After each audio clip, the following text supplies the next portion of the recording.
Nyamadofo ya de aside ni kabia me agye nkopa Kristo Yesu. Ode eneden so akyeye. Eso Awurade ani se me no mienu di nkomo. Enen kame me ya se me my life bi party. Me shede yakona na etwa se me samba bi. Ma ya mompa ya ni nkomo. Ya de no nyam nyina ma osoro hene eneden so di akyeye. Firso be kasa kire Awurade wodɔ yɛn dodo na on pese yɛn kra ba yɛn tie sere Awurade sɛ onsɛm a betumi ahwem yɛn kra afiri wɔ sɛ yɛn wɔ no fa bedom yɛn na dom yɛn hode sonko aye betumi di abɔbra sɛ ne opɛ na upia yɛn so yɛn kra ankɔsɛ yɛmu ya ma so hye wɔ munyam si watie yɛn no abedi hene wadom nsa danti amen ya me badɔfo ma yɛn nkɔmɔ kakra sɛ ne na me ka no ene Manya madwe say meba live bio because ahmachi no e preach here na voice na ye style bi e kasa kora be voice no e meye papa but me ko krom na de me ko hunu ye no na me madofo me sire obi ara oteme nka se de ye twa se ye de ti ye kra nkwa bia no mu me mfiri na nya efiri se ebre ni ho ma ye nko e poster bia me ko hu ye pa me bisa mo se nipa we pa nti wo na meba akra yiro akra chese nipa wontantam kose yemu tiemi pa se babia wiase ne pampeso akodu no chese ka hunu se de bet bibia betimi asi at any time ti onama de biara ya prepared se tempo free mu owo be fa wa ana se Kristo Yesu pia wonso benya otire didim fi se de koso onye papa mi pie ya me fa kire he ya me ko eja dankampuro bi mo de we nkampuro ni se bi hye na de na tutu no me hye kampuro di me say nkampuro di we de jetuma asefu e ho anu mani aba mo so me say hye nkampuro no se de we se bi da kura wontimi mai no na nkampesa wo se me de me na ikotiem na eja na Awurade de ba na nyame ba me say asasi so jabia ni ho ya de betoto sai ja ne ho Temi epo me si de wa na kampro ni si bi daro no me yam se me si kampro dia wo de jetuma se chanfu e kura na ma bisa me se so eja we kura na ni pantimi mai ho no eja we kura na ni pa yesi am no den ye ntimi mai ho na kampese de Awurade de ba no me sira wate akla bebre wo won boni mo tese bebre na me ba me say o sha nipa pa ewo metimi sha poster bi di me say na ya krampa ya say ya setira kanya me asem ya ti asore dama ya dai ensanom ya dai krono tese ya dai atoro ne boni nipa de ya ni hu nyina no to bre bi kwa Awurade timi kasa tira bu fusi so na kampesa wona wotefia won kwa asore kampesa wona boni ya hu won ya de ni hu woni pa ho no wotetim ya me benya izio akra wo ko sey papa ni pa yira akra ko bani mu na me ba jane je wo kran ko wate me se ebla ye wo mu bibia betimi asio emani ema hode bia wo ni padua mu ne na ada ho kasa wo bre o kan Job chapter 23:21 na wasi obi wa hode pinti na wo wo ebla ne ho tono na sumudwo no enjai ma yare bi mebo enjai nko situation bi mo ansa no aka se owo da ho nti wo ba mu ani aba so no ene de ya hode wo ni padua no mo ene ya wo betimi awu fi se nya yare fo nko na wu da o temi pa enya wo na wona okosi ankwasi awu no enti no mani da so se ye bewu ahode wo ni padua ni mo yanani na so tase owo temi tuni pampo film ti na me ba woteme nka mesira wate dia aka sese wujemu boni biara aka wo abrabo me sese wujemu de je wo kran kwa no mesira wo je mutu one dwane to Kristo Yesu na enje akwanya na Awurade de ama ye na no eto betwa ento mesi ni papa e wo boni mu kose ye mu no tase ni panya wo ya afani ebe hunu sese ka ehia ma yesi abrabo pa 1 second ani pa kodina samado no ne wet me fi eniji a obeti ne ho asase so nyinara ya ti asase so ne susu se wa hoden ne nko men kwane flu nsane hwade oba moa oni ahode mpa oni anu a wode beka so ameba ne pa wo kwa mani hunu mu ne pa wo kwa oseye mu ne pa wo kwa asotwe mesrawo ye ne obetimi biara enko hobi na wotimi nyina no mese emple wa koma wo wo bani mu nkosa aseye ne mu bio na wotimi nyina no da mesrawate wo de kwa biara wonam so a wo to wasase so bia wa bia hairdressing shop ana wonam so nya osika mesrawo ebaya ma se obeku no ade aje okra nkwa sense obedi atira pesika ade okra kwato ojama ne hunu mu ede ntina Yesu beka ye se won saba ko hawa se won saba ko tu sintidia twato twene na yema wo se wodi nsase ne ko enkwam sense won sam ye no nyina be wo ho ne ade wakwato ojama ne hunu mu oti ase ase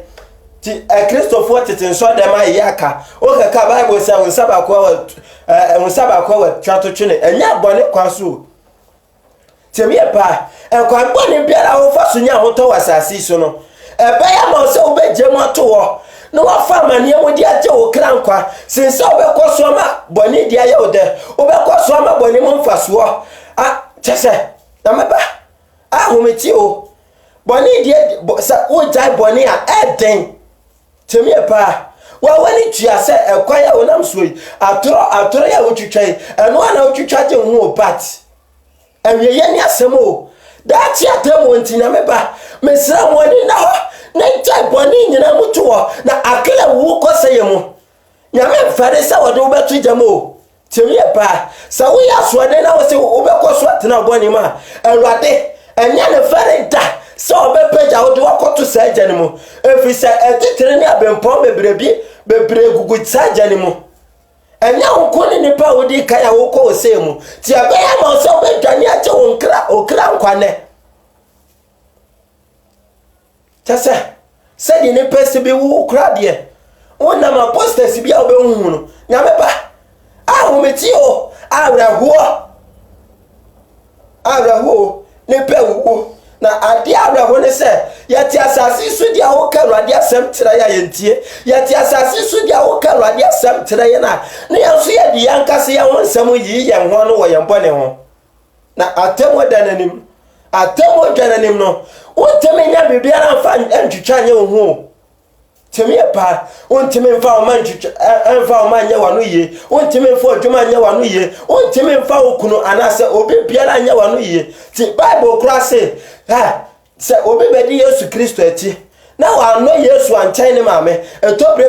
bia o maame betimi aka asem bia obetire obi bia wa wonim se ade we di etie Awurade mra etwa se upo na ma onyina onam Awurade mra so epu sa maame na nimtia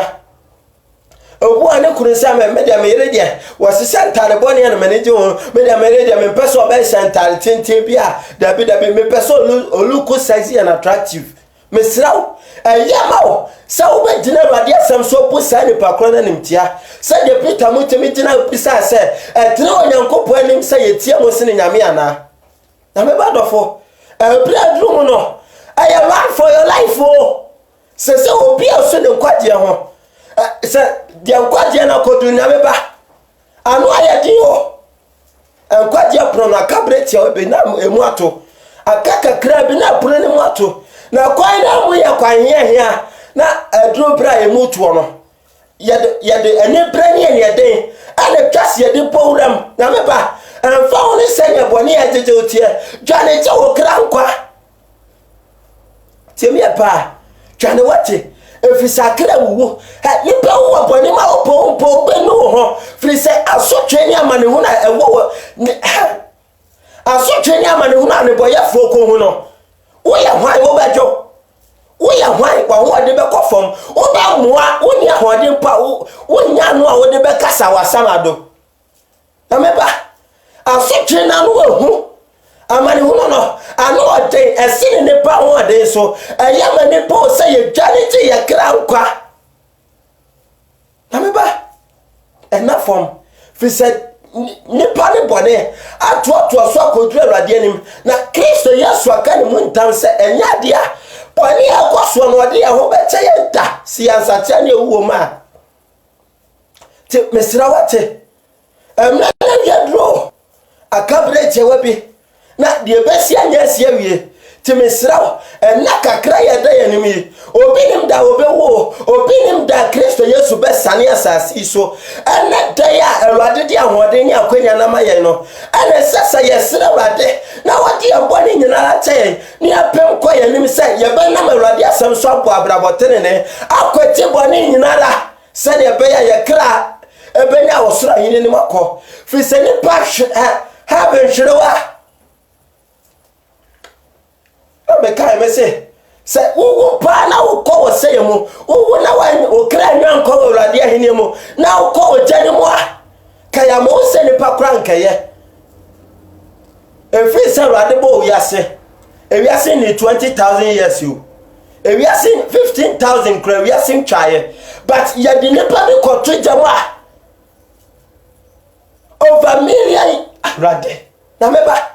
enya easy o sa ejana Awurade ka no Awurade nim de wo ba yo ne senti no ma ne kokobo adoso se ne ba ya ne pa be dwane ate ya krankwa Awurade ne mabufusi a wafa na woni makati a wode ba ni paso eno ti na wo bo ne pa biara kokko se ye nya ne firi bone mo metoa no na wo betimi ade na ma na yeye temi pa Awurade na kase ne mabufusi a wafa ene etinimode a wode bebu atan enti wo tuni pafo sa ye be dwane afiri bone mate ye krankwa se be tuni abo abrabotene ne atu ye ne bone nyina atu agu a kebebu aye ti oka Isaiah chapter 13 verse 6 ya wase montwa adwo na Awurade dana pen na basa wose ya efiri otomfo no enti nsa nyina mu bebo na wodasane biara koma benane edano emfa woni motia ene enuro dudu a wajeje ko ho a enti wo se waje aduro obi yenya woni de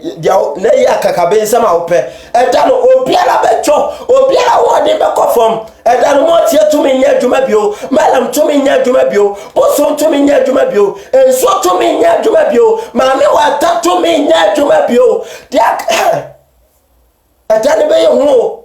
edano be ye twe edano na wona wa brahwe Kristo Yesu ani Awurade ati na wo ma boni de ya wonde no obehunu Awurade ati moden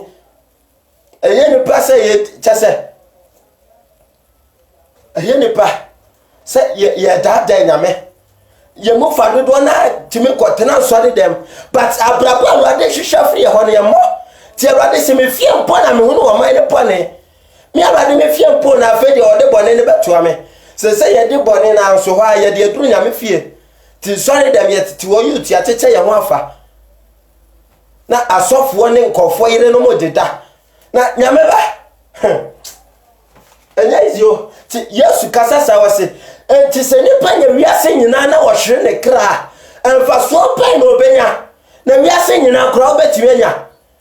na me kai me se obi bia no wo asase so a even wiase japade nyina obetimi anya mu 1% kra wotimi nya na Yesu Kristo kase so obetimi nya 100% of the world property krana na so wo hwere ne kra emfa so ni so a wa wotimi nya mu 1% no wa de enro 1% na wo di atira to kra twene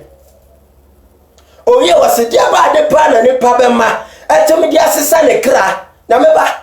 dia ba de na obetimi amade aje wo kra free sama ne hunu ni mu tina Yesu Kristo apa no esese ne pa nyina ya hwehwa ne tira kwan ya hwa ne nsam so tutu ya namo ya po bra safata ne nsampa no ya to bone nyina tugo wase mo no wiase o ananemo eniame o wiase na so bi do wiase na ejane do ne mu fese de o wiase nyina honama kono nyani wa kono eni asetena ma wa ho a na emfra janu na mo mefri wiase na wiase ni na kono twam na de wo ya de nyankopon pe no sabe pakro na betena woda eternal life no eni ho ma sorry kofo eni ho ma wona ogba afode eni ho ma wona obu Awurade adwuma na mom e wo ho ma tenenefo the righteous one wona watini atwe wo ho afri wiase boni nyina mu no sa krofo na osura henya ni ya wondia e pa twetemi e pa Awurade show college so nyewo Awurade show bi tight so nyino wo hwa na nipa na abrabo na obone ti sei ti what ni eje wi ase boni nyinara na me ba do emfa so dia wo kon ho na ma brabo biara wo pe presa wo kra benya nkwa wo Awurade anim presa wo brabo betere wo Kristo Yesu anim o presa Awurade ani be so abrabo na wo bo no temie pa o kan James 4:4 wasi aware sayafo monim se ani wotaya Nyankopɔn enti so bi pesa wo ye wiase adamfo a sai pa chronic na wo se Nyankopɔn tamfo ya na ye pese ye ne nyina se ne be wiase ne be gi atom na kanfo ye me da me pese me se ntade tintin bi o na obi abefra me kolo obi abefra me tetekwa me da me nya makeup sikwie na me ho be da ye fe chese Awurade amo yie tiemie pa na me badofo akra wo kɔgyam akra yira kɔseyemu na wɔsra mobrohunu nsuo bi ni hɔ wɔsra akwanya biowa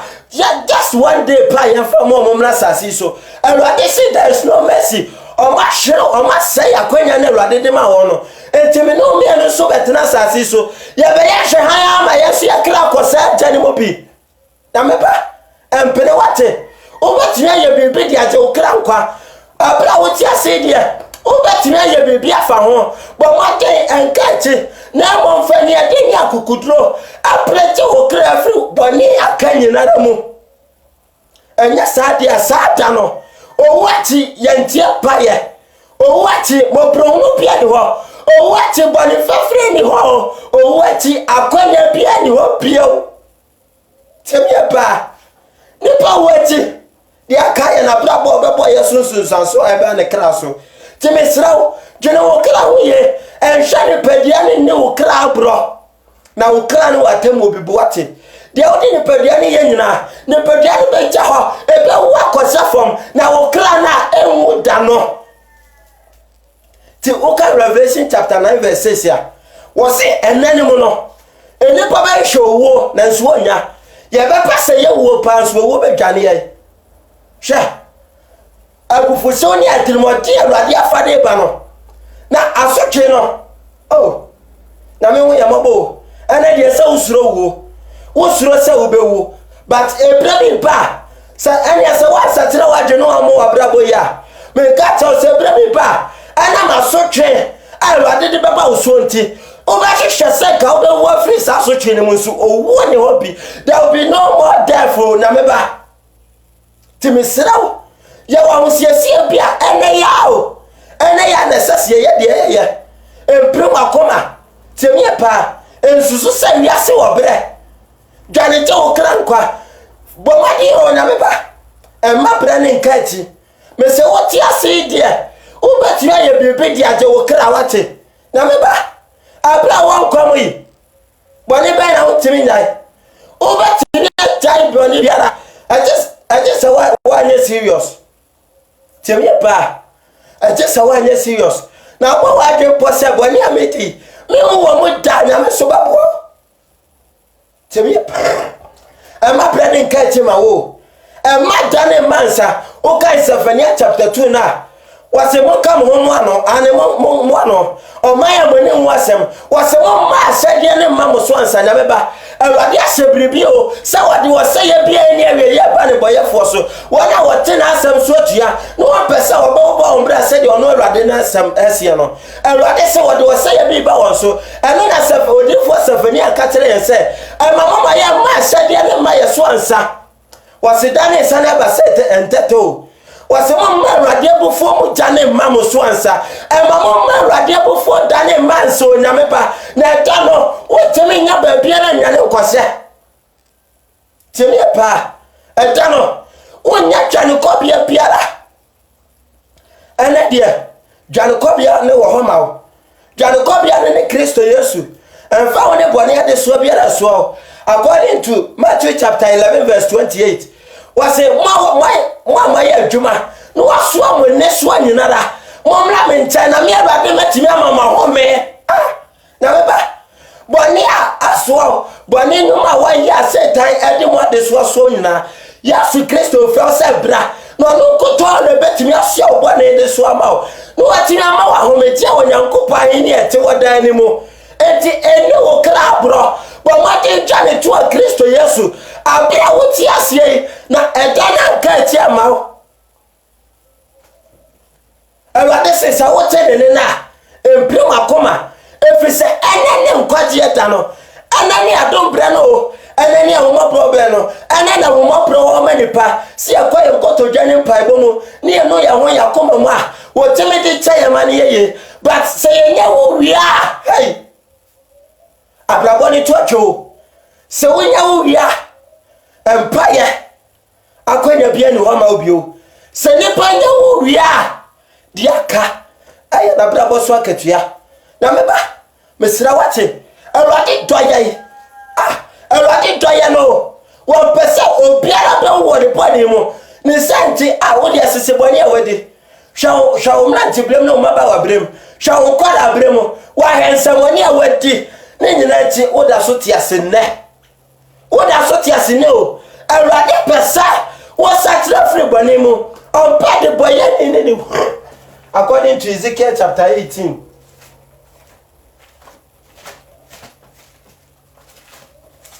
Tiye pa Ewade pese ni pa bia be won bani mo according to Ezekiel 18:23 Ewade bisa me no mienu wo se pa me pa bonefo wo na me ba dofo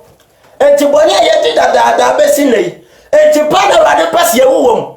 ade saka wo kunya wo mu dada Ewade pese ye satira ne nya nkwaje wo ne nsem nti ana wo ma ya tena sase so abesim ne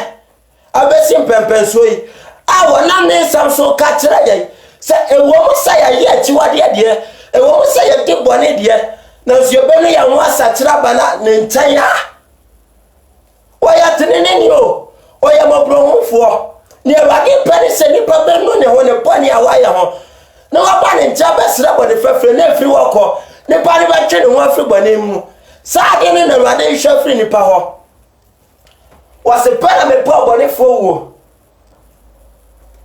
Ewade nyankopo asem nie anya se wo sefri ne kwanso ne onya nkwa na mepe anya se obonefo be sefri na kwa mbone so be nya nkwa na Ewade hwehwe ani ede nti na Ewade ama na yemie ana do ya do so ama ye ne eda so te nkom na so ya te na yemie ne na do ye so tua di bone kese wasisema mema won dide me ya wakoso se ya ware ara temi pa Ewade mani pa wode no ya di atutura sem ya di ya bone ya di sori tia wono asafo Ewade ya be badofo Ewade pese ni pa bia be won bani mo anka ye sase di bone na nko kunya di akose mu oda wo ma yenti o shaman hunu ne bra Kristo Yesu be fa mu oka Matthew 26:36 krane di awreho gasamani awreho no ajem kwana mu Yesu Kristo na mu tibi ka se sorry o dira ka se awreho aseme klaso di ko wom tiemi epo awreho tese Yesu ko gasamani ko bo mpaye no sanse woni se ebre no na na wi adu no empaye ko bo ni o hwede ko so sa wase agya anka ya makro wa yin sane me ho ko efisa amani una na wa be from no ya me badofo me no me enu a ka ya be rejected no matter what ka ya be rejected na dia sem kwa no be Paul be ka no Romans chapter 5:7 wase Romans 5:7 wase onyankopo yini da odoye no etre fisa ye doso ye ne boyefo no emre esem no Kristo Yesu be wo ma ye wase ye be ya din o ebe ya din so obi betimi ewu amani patere ne wase ni papa de ebia obi betimi esinipo ewu amani papa da be badofo ne Yesu be ya ne nafomo Yesu be wo ama ye no na ye na brabo didi na tem Ebra Yesu Kristo be wa ma ye no na ye na bra bo se na bufo na so wa hwe abufo si wa na de se no wo hwe wo to ye ane amane hu na nka eba ye nso no wo se no me ma yi timi nyina no ane esa na tie dia ma me wu ma wa na Kristo Yesu abewu ama me no mie no se de be ye de beta boni de nya nkwaje nti se ye mo sa nkwaje we se ye mo odo eti se ya e de ba pa de betimi de tuaka e de ba ana ye betimi de tuaka odo Kristo Yesu be yi na di kire ye na me ba dofo se ye mo anam so amu abrabotene ne anya ahenie na me ba ye ne brebia de betuaka o e ti se ye kra no de betu da ma ne hunu mu Fiso obewu isa yankoda nkwano obewu ye se yankoda ni jemo na se wa mu ne domo ene na yam ya no wo ma ye no na se wo prim akoma koso ye ne ma ese na bufuo dia ene wo ba beti wa se eja enum damu na ho no ojefo bia ni wo ni party asase so na e tira ya ho ana mo grade mo diabo ana mama heaven quiet dende mama nyamesoma ye dende nyamesoma tetere mo ho ana mo hunahuna ye obi ahunahuna wo na sede mese emfa ho ne sede obi besi wi atetere rade atemu mu de obeka bia nuru abufusi rade afa ne da wa ne beti bia yehwe rade mo hunu ne mo yie pa temi pa mese emfa ho ne sede ne pa bia describe rade atemu o temi describe ne sede tie da ha atawone mo na ta elwadin de obeyenti obetumo wi aboso me ne nsoroma eso kwa na baba sasi so na o kan Safania 114 that was na was me hie ne pawo na wanantisa ne frafo efisami elwadin wa ya me bone edaro was ni pa mo jabe ku sem futuro anadie o ahode tini open na we fine anadie your choice a choice the open offer o woni nkwa the open na way na meba ba wo de hwawo ye hia a Yesu Kristo be fa mu hwawo wa Kristo Yesu be fa mu hwa yaka de Yesu Kristo enti obetini abade ne boya fo wo beta yai esi da na o kan revelation a wo ba ne kura na atade no odi o sia be bu atade ne kura no wo de no mo jam wo de atade na bo mo jam o na edi a wasa fa to ne wo so ne Nyankopɔ asɛm so sesai ese jadwamamo jayatoro timi pa Nyankopɔ asɛm se jaibone enti obegina asɛm ne so na bu obi ara ten na muso mo nipa bi na nipa na brabo ne Awurade asɛm anko nipa na brabo esori tie Awurade asɛm a ho na nipa be wo Awurade Nyankopɔ abufu hyew ne ne den ye ameba me se bra ye tie ase die Awurade ye so tie asɛm aye me se abrabia meka Matthew 26:36 no na araho Yesu kasema ni araho ajenkwana nkasemu no de na wo Nyankopɔn tibia mu no wono no ba asase so ana ma wo yehia ne a wo kira wo befa ne nipa hwade bi o no matter etirimoden nipa kura nipa etirimoden ntimi nuru Nyankopɔn etirimoden da wo de tieweye no matter how nipa si bi ye wicked na etirimoden no ntimi nuru Nyankopɔn de da but enam nipa etirimoden ti Yesu Kristo suin de na nipa de ne befam ajenkwana mu no de na nipa de ne befam no osun wo mo etisa onyametomfo na nkasa mu no ana ne buafo de na nipa de Yesu Kristo befam o chese Yesu Kristo ayaka de mu nyina anko betimi akoma de ma nipa ne nyina wu no Yesu Kristo ne ne sun ye esa ye trimodi nipa ese nipa trim nipa de ne befa eniye amu no Yesu Kristo hwe nipa trimodi sa na osun ye efisa na wo befa bi mo na onu ankasa mu no de wode ne ho no de wo so obi mo obi ntime nyene mfiri ne nsam no ne waka obi nka bi no no wono na fatrimodi de ba wo nipa ne ho de echen wo so a wona obetimi ache ho afiri ne nsam ana wona obetimi nya ho to Awurade asotwe mo na meba Kristo shedi sa wasi eja meja senke bitumi a masakru wayi sane me honko masakru wayi o mane sane me honko fisi pa ni patri mosum ya be seme ya be seme ni ate ya de me be fa ya kaya dia me krampe mu Yesu Kristo ana wo ni patri mo de ni pansama so twinti wono nyankopon na nkasa esu abra ne mo de sene nipa no nipa so twe de ne be fam nti ono amuso na wono ane wo de sene nipa no wono na fa bufu so de ba nipa so a eno mo na ne wo nipa betime nya hoto wo anyame ba enada okla na wo teme nyina wade bufu se wa no teme ba wo teme nyina wade bufu se wa no de wade de ba no nipa biara wo de teme nyina no Osemeja obompa ye 3 times okoba ye na Peter mada tese okon ye no enye se okan ye okoso asere ya ti oba ye na Peter mada obenya no Peter mwantime ni ma wendo hele ba kompo mo wena mo mpa ye na man konso him wasa ko ne plane so ko boss ampa ye na meje senke betumi akruwa we de mane sane me onko na so nya se dia mepe opa na ye ho se waja na mfi no wasa baby o Peter mada no wasa ko meje se betumi a bakru wa insane me honko still na ye mfi no na twa ne twa so de ne kra twa so mani pamba na twa ne twa se wo fa yaka de ne de tua nipa ade se ye mboni ayeye na na mu ti oba ye no was areho asya me kra so di ko wom Ewade na mu na wono no wo ya honhom na fa dia wose honhom ne po nanso honam na emle honhom ne dia nka po nanso honam na emle na wasana senia ne su etiemu frensu ono a obosu ni pensu a ha nipa dia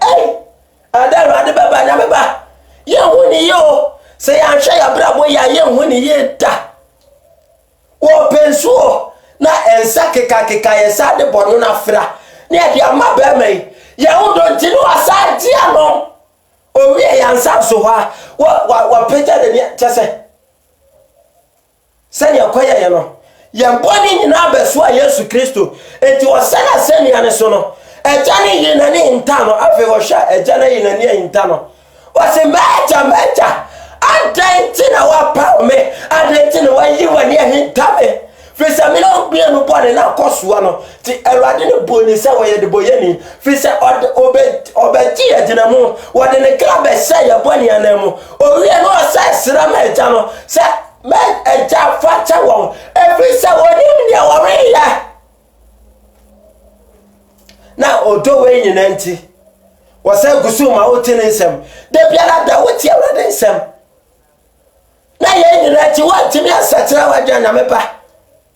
Awurade me hunu mobo Awurade mfa nipa ho mecha ye mesrawo wo de hwabone ekoso yase Awurade timi se me a me ni Nyankopon na me ka obi nka no mabọ se be ma no akome no amaya ane no oba wo challenge Awurade timi bo obi se oba no akono amaya dane ne be ma o challenge Awurade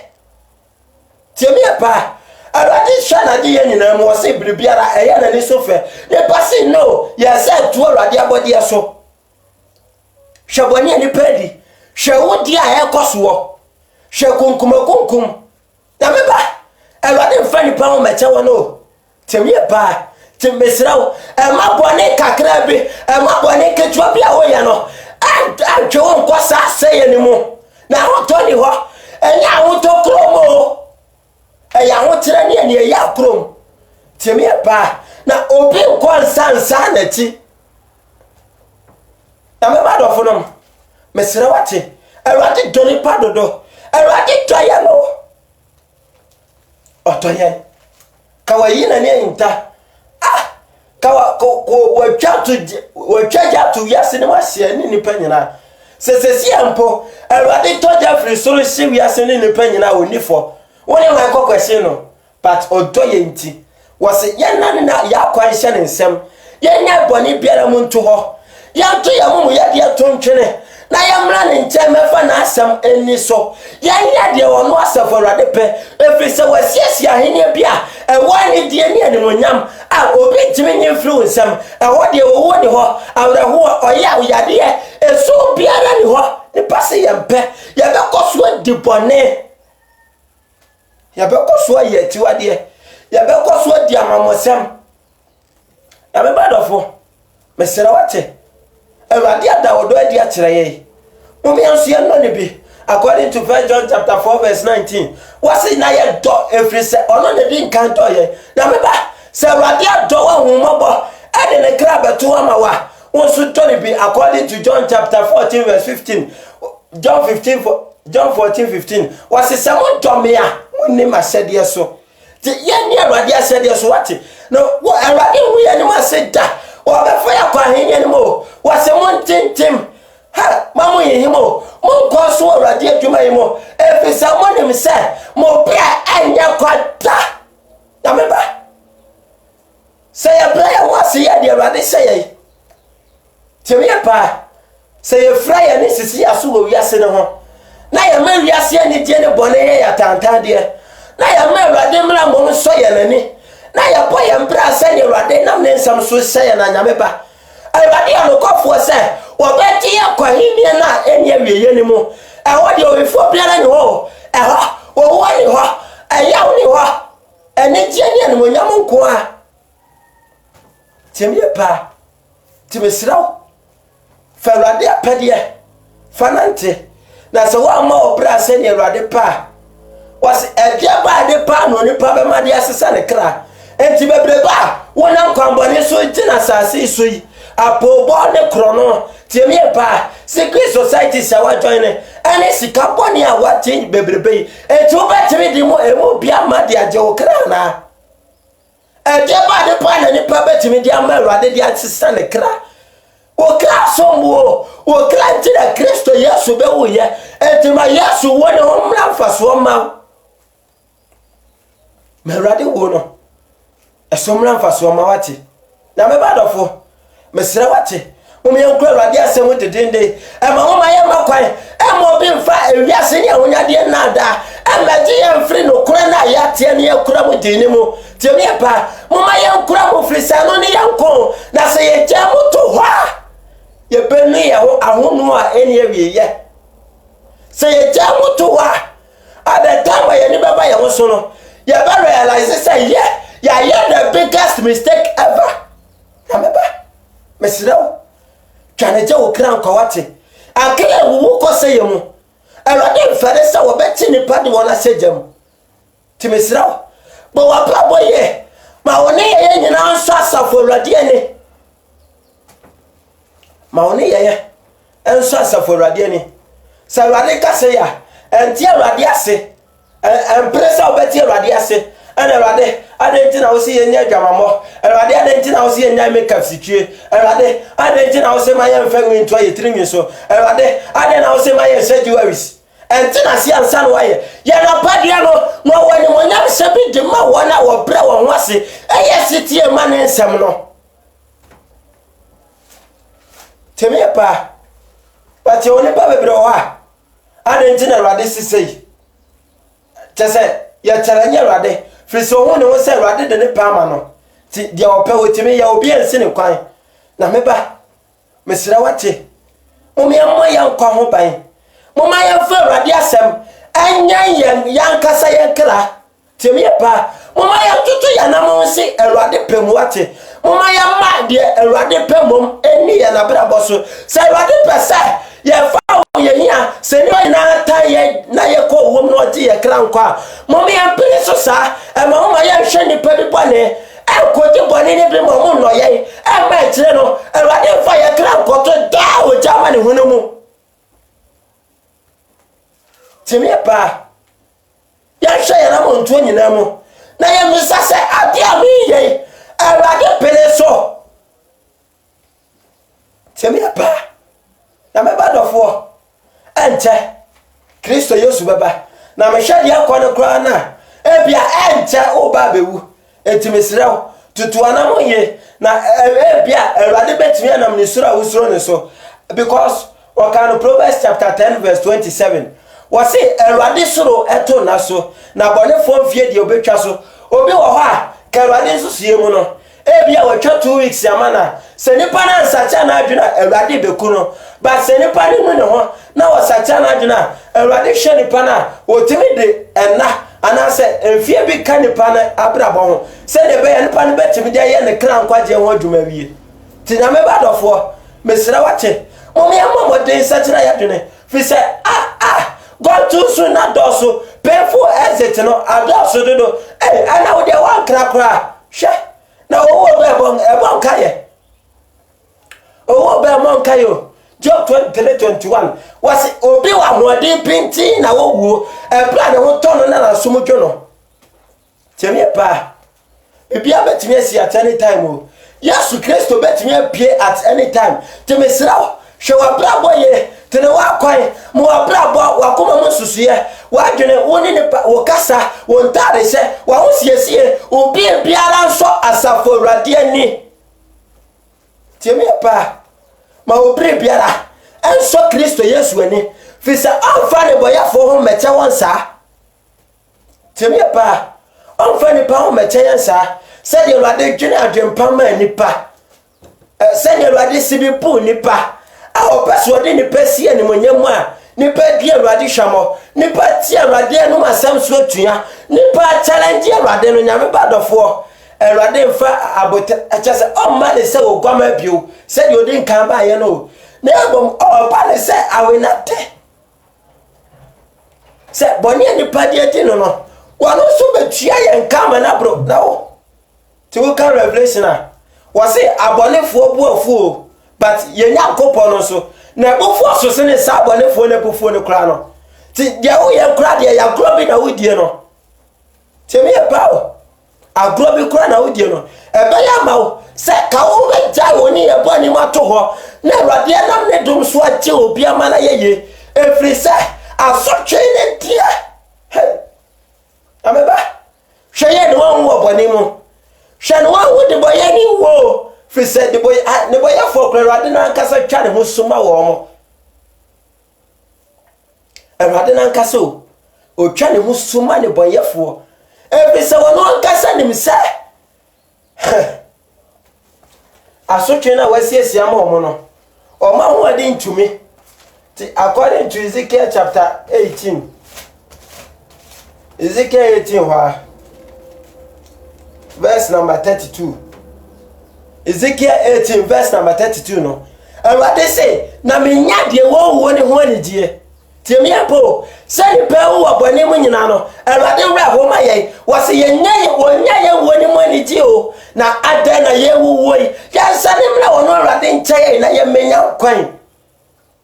obedi ne nkwa beto ama wo nyame ba obedi ne nkwa beto ama wo say fasunya dankwa fasunya eniti a eni awieye mesira wo Awurade doye wada odo a esombo ade atere ye wasi obi ne do kese a etisei se obi pa de ne kra beto ama ne nua hwa ne betimi aye empoli pa de bia ofidi wo temi pa ne pa de bia o ma o daily bread ne kra no wo temi nkase me si me po wo ma no esansa ho kire bia ba ne so no but Awurade die ebra ye ne ye nyina ehye na bufuo no ebra ye na bra bo ye nso ne ye ne ye nyina ene ono asafo Awurade die asie no abra ya bra bo didi ono Awurade na tem no wo si ne bo wo ma ye Ezekiel 18:32 no wase na menya de wo ne ho ne die Awurade Nyankopɔn asem nie enti mo nsane na mo menya nkwa na meba Awurade se wonya ye wo ne ho ne die o efisa ye wo bone mu dodo ne boyefo wo dodo anka ba ya anka ya nsane firi bone mu mra ne nkyɛn menya nkwa awo obi se bra me nkyɛn keko ye de amehya wo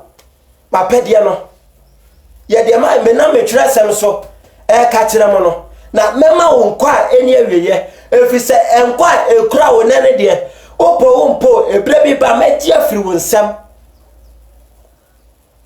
ai binum de ena kakra bi Awurade de ama ya sasi so ya hantan sem tese wasi so aketesi atese ne sesu bi mada masa Jezebel kura na wono no wo ye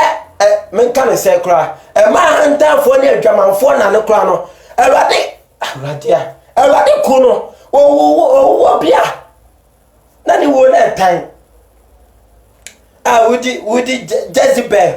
wanya obi ansua ne Bible mu say Jezebel make up situe na ye wo de enwi von fatu to trem yesu na wo kojem na wo ko wo say ni mo aya no kwesi Awurade sa de nti na me ye nse wi von masa Awurade no wono akasa na abo ne heaven no wono won heaven wodada enti wo say wo pesa wo ba ho a jai we na ye we o pesa wo be kwa ka wono tum na bo abrabo fi na wo heda wo be pie no na be sese na tire moden no anka sese ni pasa kira ya dwen dada na meba mesira wate ni pedia we nya hwe aye doti keke just dust doti o e form doti keke emu sa wo ye ni pa bibre ni pa mu biama enti wo be ma ho ne so ya hantan asese ho se de be ya ho be ye fe just wa brabo ne wo bibia e be so ni pani ameba hwani Awurade pe na ye wate hwani papa de na ne pa bia ntimi nyina Awurade atamo dwane mu nimmawo timi ye pa empo sofo na wodi na ti no a wo ka tira wo se makeup sinya hwe jewel sinya hwe wo ka tira wo se oba de wo se trousers sinya hwe no what timi imagine Awurade atamo mu nkase Awurade me ana me ka se wo se nya hwe enti sa na te dia fa me to jam na ja no wo de wo be ko jam no do no so ko jam enti wo de wo sofo ati na ade Awurade cassette ya no wo pene so na ya na me madofo atamo na ye one by one o obi ka obi asamo ma obi o te wo na ya asamba na okaka che Awurade anu ye pa na okoyi na Awurade anim te me pa ti jina bia ba pa na fa pa na okoji na Awurade nchen because Matthew chapter 25 verse 31 no waso ni papa ni baba na eja ni monya mo a na bofo nyina aka ne ho na obebo amanama nyina no nanim se de ojanfo papa nyantere ne mleche mo no de nyantere na ja ne nifa no de mleche gina benkum temi pa because abo appointed there aswade fo bi ansene no ne pa so ye den Awurade se sa pese woni obi da din kan ware yesi no metwempena medeti temi pa na me badofo mesira wate Awurade boafu Awurade na ne boafu yo ono ani pa bi bufu wa obeti adwudwu ni pa na koma ma wo no ono no mom na ne boafu atia wo no na dia wan na beti adwudwu sa nyankopon yakoma hwe ebufusi Awurade afa ne ho no ebufusi a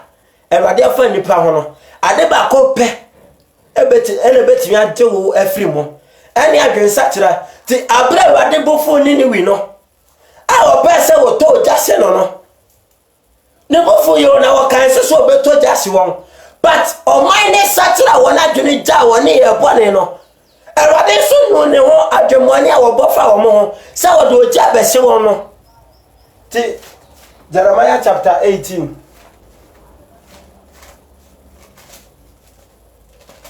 Jeremiah 18 verse number 7 no what's it empofrim ana mekasa omaya na se ahenie bi ho se metu na madwera na masai no enti Awurade kasa omai ana sa ahenie bi so obetu no adwera no asai sa omai na sa ahenie no what's it na se omai ne sane free ne bone a meka ho asem ni mu a anie menu me ho adeboni a mesusu se meye woni ho na me badofo ti Awurade si wo besai ne boyefo ade ba ko a ebe ma Awurade abufo da ne afri ho ene se wo besani afri bone ho wasimpo frim na mekasa omaya na sa hene bi ho se metu agu na masai na madwe no na se sa omaya na sa hene no Aside free boni ameka ho asem se no ntima sai no ne ho a ene mi Awurade menhu me ho ade boni amesusu se me de be yesa o man na sa hini no na me badofo ti Awurade se wo be sai ne boyefo ti wo be sai Awurade ebufo dane free wo so na ne doba wo nchen dia ene dane wo free wiase bo na ho dane wo free momuya dia ho Temi pa dane ho everybody ho ti na me badofo mesra wate enche Kristo Yesu beba Awurade abopo bi a won ne wose won sane da temi pa wabopo bi na wose won sane da ene se obetia obiara ka sade na bra botie temi sra fire namo abra bontene akra bebre wo koseye mo na me pa ni pe wo boni mu duduo ni ba duduo ansanu mo kuwa de akro no kuwa wana yakọ join secret societies ayabubu mra so ma ye kuwa mo no hey na baba ahometi o mesi atamo dananim na baba wonya asem biara nye wo ho ano ti firina ya o kra nkwaje ho adwuma ma wo ya won siso atamo a eba ne ho efisa ne saso mado na emanso ntwam asotwe no eba ye nso afebo enane mo no se nipa be hwehwe be nipa be pesa ye be wo afri sa wo ye hia na hotelenu na kai ho to ye ne akoda din na so sabre no owo ni ho bio na owo kura akoda seja we mo atini so a nipa ne be tie jam edaja ne mo nya hoto bonsam na mu no okoda je ne mo atini so okote yawo okotia makikama nipa onya hoto nyameba ema Satan na da wati ema Satan enfa bibi biara ense wo kwan wo Awurade som ho mesra wo firi na hwehwe Kristo Yesu firi na hwehwe abrabotere ne firi na fa Awurade asem se wo de betu anamo na wie ye esi wo kra ye efiri se bibi biara ne wo ne ba betimi dia mate ne kra firi Awurade atamuo mu temie pa bibiara ne wo a obetim de kulu Awurade je se enne ya woti asi wo satira wadwene jai poni di eye ne Awurade pe temie pa eye ne Awurade pe tinya me badofo mesira wo frina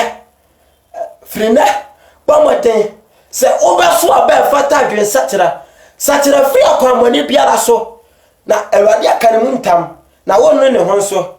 mesira hwehwe Kristo Yesu go ebra woti asi hwehwe Awurade ma okra battery low